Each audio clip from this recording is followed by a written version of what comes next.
मुंशी प्रेमचंद जी की एक कहानी सुना रही हूँ, मनुष्य का परम धर्म। तो आइए कहानी शुरू करते हैं। मनुष्य का परम धर्म। होली का दिन है। लड्डू के भक्त और रसगुल्ले के प्रेमी पंडित मोटेराम शास्त्री अपने आंगन में एक टूटी खाट पर सिर झुकाए चिंता और शोक की मूर्ति बने बैठे हैं। उनकी सहधर्मिणी उनके निकट बैठी हुई उनकी ओर सच्ची सहवेदना की दृष्टि से ताक रही है और अपनी मृदुवाणी से पति की चिंताग्नि को शांत करने की चेष्टा कर रही हैं। पंडित जी बहुत देर तक चिंता में डूबे रहने के पश्चात उदासीन भाव से बोले, नसीबा ससुरा न जाने कहाँ जाकर सो गया, होली के दिन भी न जागा। पंडिताइन, दिन ही बुरे आ गए हैं। यहाँ तो जौन से तुम्हारा हुकुम पावा, ओही घड़ी से सांझ सवेरे दोनों जून सूरज सूरज नारायण से ही वरदान मांगा करही कि कहूँ से बुलावा आवे, सैकड़न दिया तुलसी माई का चढ़ावा, मुदा सब सोए गए, गाड़ परे कोई काम नहीं आवत है। मोटे राम, कुछ नहीं, ये देवी देवता सब नाम के हैं। हमारे बखत का काम आवे तब हम जाने कि कोई देवी देवता। सेंत मेत में मालपुआ और हलवा खाने वाले तो बहुत है। पंडिताइन, कहा शहर भर माँ अब कोई भलमनई नहीं रहा, सब मरी गए। मोटे राम, सब मर गए बल्कि सड़ गए। 10-5 तो हैं, तो साल भर में दो एक बार जीते हैं। वह भी बहुत हिम्मत की तो रुपए की 3 सेर मिठाई खिला दे। मेरा बस चलता तो इन सबों को सीधे कालो पानी भिजवा देता। यह सब इसी अरसिया समाज की करनी है। पंडिताइन, तुमहू तो घर में बैठे रहत हो। अब ई जमाने में कोई ऐसा दानी नहीं है कि घर बैठे नेवता भेज दे। कबू कबू जुबान लड़ा दिया करो। मोटे राम, तुम कैसे जानती हो कि मैंने जबान नहीं लड़ाई? ऐसा कौन रही इस शहर में जिसके यहाँ जाकर मैंने आशीर्वाद ना दिया हो? मगर कौन ससुरा सुनता है, सब अपने अपने रंग में मस्त हैं। इतने में पंडित चिंतामणि जी ने पदार्पण किया। यह पंडित मोटेराम जी के परम मित्र थे। हाँ, अवस्था कुछ कम थी और उसी के अनुकूल उनकी तोंद भी कुछ उतनी प्रतिभाशाली न थी। मोटेराम, कहो मित्र, क्या समाचार लाए? है कहीं डॉल? चिंतामणि, डॉल नहीं, अपना सर है। अब वह नसीब ही नहीं रहा। मोटेराम, घर ही से आ रहे हो? चिंतामणि, भाई हम तो साधु हो जाएंगे। जब इस जीवन में कोई सुख ही नहीं रहा तो जीकर क्या करेंगे? अब बताओ कि आज के दिन अब उत्तम पदार्थ न मिले तो कोई क्यों कर जिए? मोटेराम, हाँ भाई, बात तो यथार्थ कहते हो।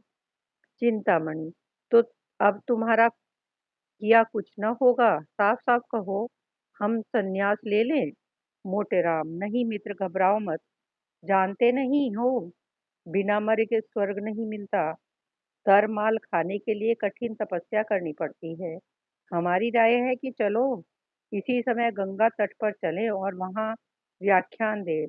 कौन जाने किसी सज्जन की आत्मा जागृत हो जाए। चिंतामणि, हाँ, बात तो अच्छी है, चलो चले। दोनों सज्जन उठकर गंगा जी की ओर चले। प्रातः काल था। सहस्रों मनुष्य स्नान कर रहे थे। कोई पाठ करता था। कितने ही लोग पंडों की चौकियों पर बैठे तिलक लगा रहे थे।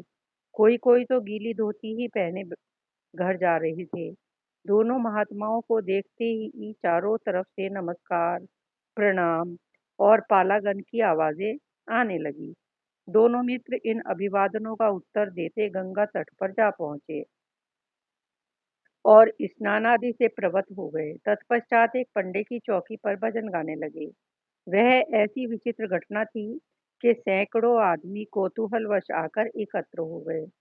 जब श्रोताओं की संख्या कई सौ तक पहुंच गए तो पंडित मोटेराम गौरवयुक्त भाव से बोले, सज्जनों, आपको ज्ञात है कि जब ब्रह्मा ने इस असार संसार की रचना की थी तो ब्राह्मणों को अपने मुख से निकाला। किसी को इस विषय में शंका तो नहीं है? श्रोतागण, नहीं महाराज, आप सर्वथा सत्य कहते हो। आपको कौन काट सकता है? मोटे राम। तो ब्राह्मण ब्रह्मा के मुख से निकले, यह निश्चय है। इसीलिए मुख मानव शरीर का श्रेष्ठ भाग है।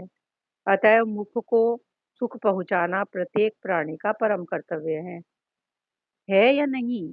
कौन काटता है हमारे वचन को? सामने आए, हम अपने शास्त्र का प्रमाण दे सकते हैं।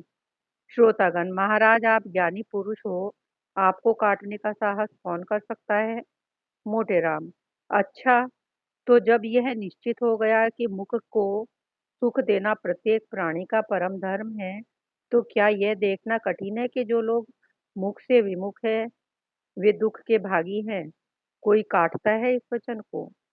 श्रोतागण, महाराज आप धन्य हो, आप न्याय शास्त्र के पंडित हो। मोटे राम। अब प्रश्न यह होता है कि मुख को सुख कैसे दिया जाए? हम कहते हैं कि जैसी तुम में श्रद्धा हो, जैसा तुम में सामर्थ्य हो। इसके अनेक प्रकार हैं। देवताओं के गुण गाओ, ईश्वर वंदना करो, सत्संग करो और कठोर वचन न बोलो। इन बातों से मुख को सुख प्राप्त होगा। किसी को विपत्ति में देखो तो उसे ढाढ़स दो, इससे मुख को सुख होगा। किंतु इन सब उपायों से श्रेष्ठ, सबसे उत्तम, सबसे उपयोगी एक और ही ढंग है। कोई आप में ऐसा है जो उसे बतला दे? है कोई? बोले। श्रोतागण, महाराज आपके सम्मुख कौन मुंह खोल सकता है? आप ही बताने की कृपा कीजिए।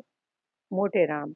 अच्छा, तो हम चिल्लाकर गला फाड़ फाड़ कर कहते हैं कि वह इन सब विधियों में श्रेष्ठ है, उसी भांति जैसे चंद्रमा समस्त नक्षत्रों में श्रेष्ठ है। श्रोतागण, महाराज आप विलंब ना कीजिए। यह कौन सी विधि है? मोटे राम। अच्छा सुनिए, सावधान होकर सुनिए। वह विधि है मुख को उत्तम पदार्थों का भोजन करवाना, अच्छी अच्छी वस्तु खिलाना। कोई काटता है हमारी बात को? आए, हम उसे वेद मंत्रों का प्रमाण दें। एक मनुष्य ने शंका की, मैं यह समझ में नहीं आता कि सत्य भाषण से मिष्ट भक्षण क्यों कर सुख के लिए अधिक सुखकारी हो सकता है। कई मनुष्यों ने कहा, हाँ हाँ, हमें भी यही शंका है। महाराज इस शंका का समाधान कीजिए। मोटे राम। और किसी को कोई शंका है? हम बहुत प्रसन्न होकर उसका निवारण करेंगे। सज्जनों, आप पूछते हैं कि उत्तम पदार्थों का भोजन करना और कराना क्यों कर सत्य भाषण से अधिक सुखदायक है? मेरा उत्तर है कि पहला रूप प्रत्यक्ष है और दूसरा अप्रत्यक्ष। उदाहरणतः कल्पना कीजिए कि मैंने कोई अपराध किया। यदि हाकिम मुझे बुलाकर नम्रता पूर्वक समझाए कि पंडित जी आपने यह अच्छा काम नहीं किया, आपको ऐसा उचित नहीं था, तो उसका यह दंड मुझे सुमार्ग पर लाने में सफल न होगा। सज्जनों, मैं ऋषि हूँ, मैं दीनहीन माया जाल में फंसा हुआ प्राणी हूँ। मुझ पर इस दंड का कोई प्रभाव न होगा। मैं हाकिम के सामने से हटते ही फिर उसी कुमार्ग पर चलने लगूंगा। मेरी बात समझ में आती है? कोई इसे काटता है? श्रोतागण, महाराज आप विद्या सागर हो, आप पंडितों के भूषण हो, आपको धन्य है। मोटे राम। अच्छा, अब उसी उदाहरण पर फिर विचार करो। हाकिम ने बुलाकर तत्क्षण कारागार में डाल दिया और वहां मुझे नाना प्रकार के कष्ट दिए गए। अब जब मैं छूटूंगा तो बरसों तक यातनाओं को याद करता रहूंगा और संभवतः कुमार्ग को त्याग दूंगा। आप पूछेंगे ऐसा क्यों क्यों है? दंड दोनों ही हैं, तो क्यों एक का प्रभाव पड़ता है दूसरे का नहीं?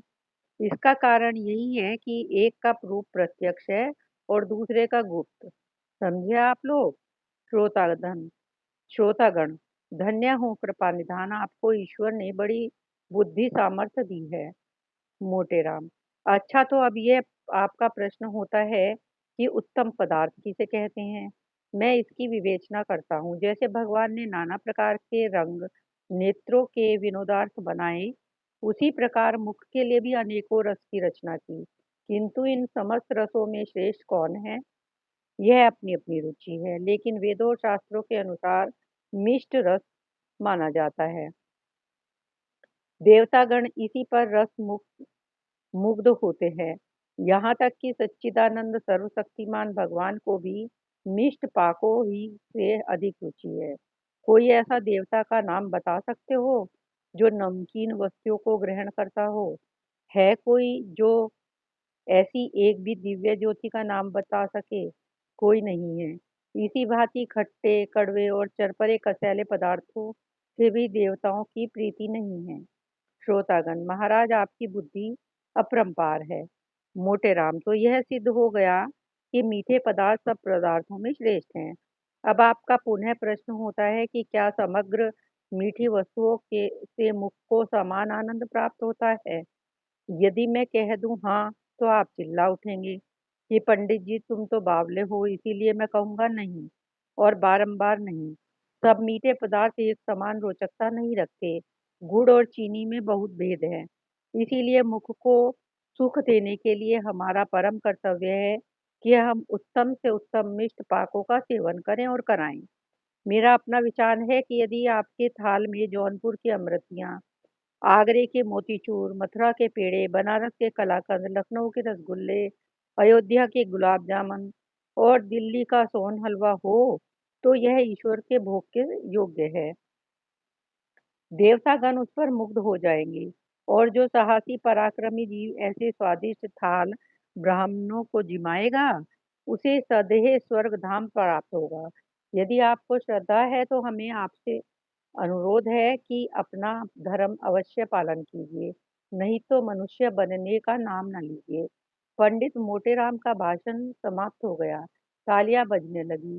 कुछ सज्जनों ने इस ज्ञान वर्षा और धर्मोपदेश उपदेश से मुग्ध होकर उन पर फूलों की वर्षा की। तब चिंतामणि ने अपनी वाणी को विभूषित किया। सज्जनों, आपने मेरे परम मित्र मोटेराम का प्रभावशाली व्याख्यान सुना, और अब मेरे खड़े होने की आवश्यकता न थी, परंतु जहाँ मैं उनसे और भी विषयों में सहमत हूँ, वहाँ उनसे मुझे थोड़ा मतभेद भी है।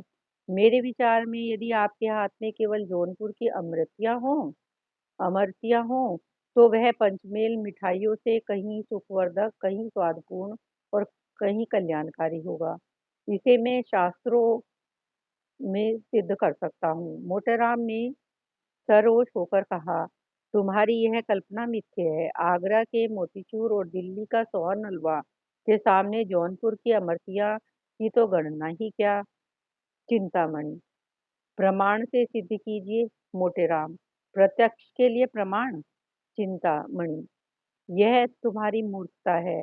मोटेराम, तुम जन्म भर खाते ही रहे किंतु खाना न खाया। इस पर चिंतामणि ने अपनी आसामी मोटेराम पर चलाई। शास्त्री जी ने वार खाली दिया और चिंतामणि की ओर मस्त हाथी के समान झपटे, किंतु उपस्थित सज्जनों ने दोनों महात्माओं को अलग अलग कर दिया।